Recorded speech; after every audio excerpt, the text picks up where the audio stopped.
is. So how, like on the average week, like compared to like back then and then compared to like right now, on the average week, how many shoes are you receiving and how many shoes are you actually completing? There's really no number. I feel like back then when I was super hungry, like I'm hungry now always, like the grind don't stop. But when I ain't had no, when I was just really trapping out my OG crib, I'm probably, I'm finishing people's shoes 2-3 days. I'm probably 100 a week, like really trapping. Like wake up, don't even take a bath, type shit. Go straight to doing shoes all the way to 5 in the morning. Repeat. Wake up at, I'm a night owl. I wake up at 12. Do it all over again. I was doing that for the first like 6 years. No bullshit. Like really trapping. And you was able to actually like replace your full time job with this? I ain't never had a job before. No. It's not real shit. Like, I'll tell you this. I do have a funny story. I had a job for 5 minutes. I walked out that motherfucker. Where at? Some meat factory. I don't even know where it's at. Some meat factory. I kid you not. I walked out because they told me I had to shave my head and my beard. I said, y'all trying to have me looking like a Shaolin monk. I'm like, I ain't finna do that shit. Not for no $17 an hour. I felt like at the time I was like, how can I say? At the time I felt like I was getting bored of being a shoe guy for a little while. And I was like, I think I was in a drought for like a week. I wasn't getting no shoes. It was driving me crazy. I ain't never had no shit like that before. Right. I ain't never had no shit like that before. And I was like, you know what? I'm gonna find a job. I'm going through it. My homie helped me get a job. I get the job opening day. They told me, yeah, come in next day, but make sure your hair shaved. I thought they was playing. I'm like, nah, they ain't playing. I walked in and the security stopped me like, hey, why you got hair on your face and head? I'm like, what you mean? He like, you gotta come in here, everything bald. I said, nah, y'all tripping. I walked out. They should have been hiring old men. It wasn't finna get me. I got back in my car and I went back to the crib, and after that, back to it. And I was back trapping. I ain't never looked back since. I was only, you can count that as a job, but I was only there for like, I ain't gonna even say I was even in there. Nigga, I was at the front door. Like they had security at the door, they couldn't let me in. So I technically ain't even clock in. Like 5 minutes there talking to security, like let me in. No, we can't let you in. You gotta cut your hair. This is a meat factory. I'm like, all right, man, I'm going home. And it's like 4 in the morning, so I never had no job. I just went straight trapping in. So, but I always been a hustler though, man. Like it ain't like when I was a shorty to get shoes. Like I told you, my mom ain't really had that much money growing up. She told me after 7th grade, it was like, I see you becoming a young man. I can't afford the things you want. You feel me? So that made me just that hustle bone like activated. You know what I mean? So, nigga, I was doing niggas homework projects $10. I always been like a smart kid and shit. So I was doing niggas homework for $10. You ain't had my shit, I'm ripping your shit up. Like I was hustling, selling candy for a little bit. I had like little summer jobs. I mean, after school matters if that's still a thing. Them ain't real jobs, but back then they was paying little money. If you want to count that as a first job, that was it. Little summer job they had for your school program.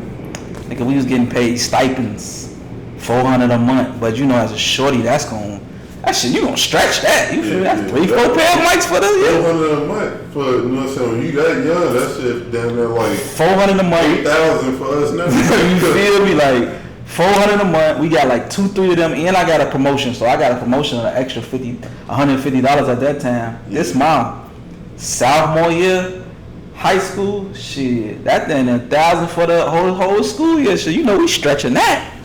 We're stretching that that's 5-6 pair of mics right there. So I'm doing like little hustles outside the school. This way before being a shoe guy. I was just always known as the dude in school that got all the mics and got just every pair of shoes and shit like that. You know how it is. You a kid. You want to keep that reputation up type shit. So that's how I always got my money. That's all you got back then. Damn, that's all I got. I ain't got no bills. I wasn't paying no bills. I'm coming straight to the crib. You feel me? I'm a homebody too. You feel me? Like the streets, that's a whole nother story. You can ask them too. Like I'm always say, like shoes is my life. Like that's my whole life. Like shoes saved my life more than anything. Right. So far as hustling, I'm always had that hustle bone.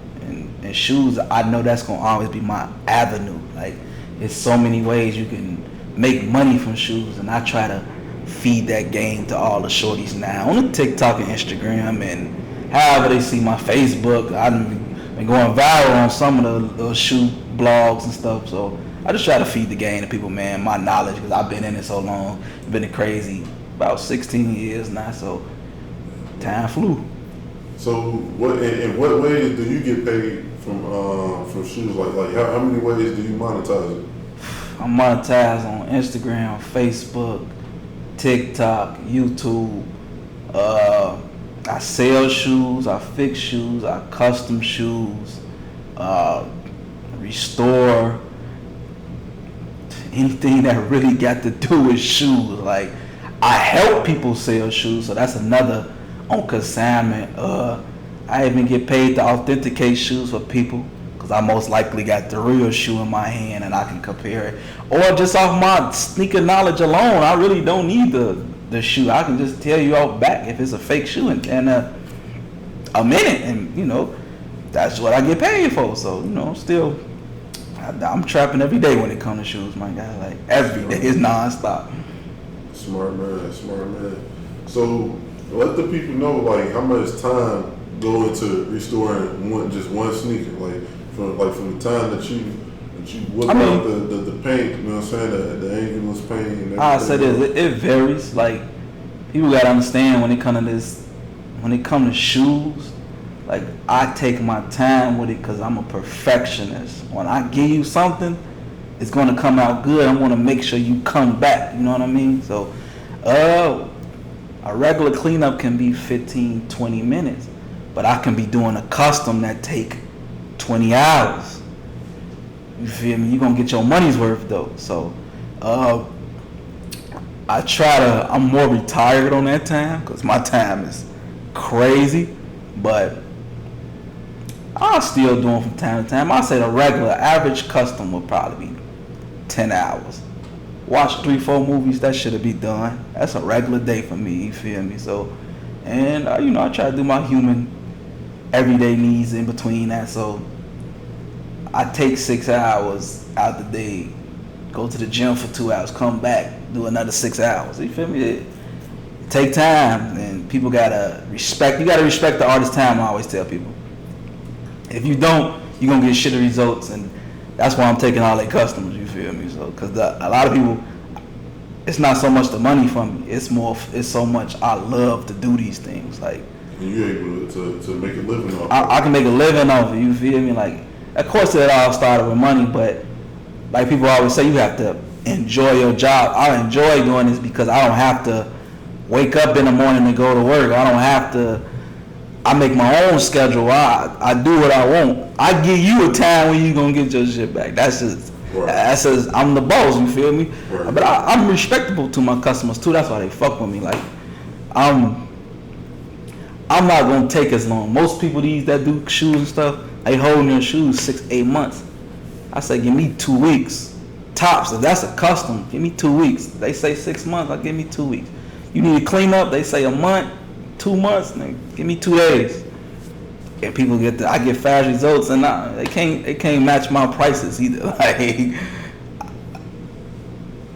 it all started from the hood. I still look out for the hood because I'm a hustler first, and that's like my ideal customers right there. I get customers around the world, and people show me love around the world too. But it's like, I know where my money's gonna come from. 75% of the people is from the hood. So I know how to work with. I can't overcharge them, but I also not finna play myself either. But they also gonna respect who the shoe god is and how much time I need and how much it's gonna cost. I'm gonna work with you. I try to work with everybody, even if you ain't even got, like, I know people go through a lot of shit. Like, I've been through shit. Everybody go through shit. If you ain't financially stable, you really need your shoes fit, like you really need your shoes fit for this event or work or whatever reason, you in school. I like to look out for the shorties too. Like, I understand the shorties because I was once the shorties too. You ain't, if this cleanup costs, this project costs $70, you only got 40, I'm gonna work with you.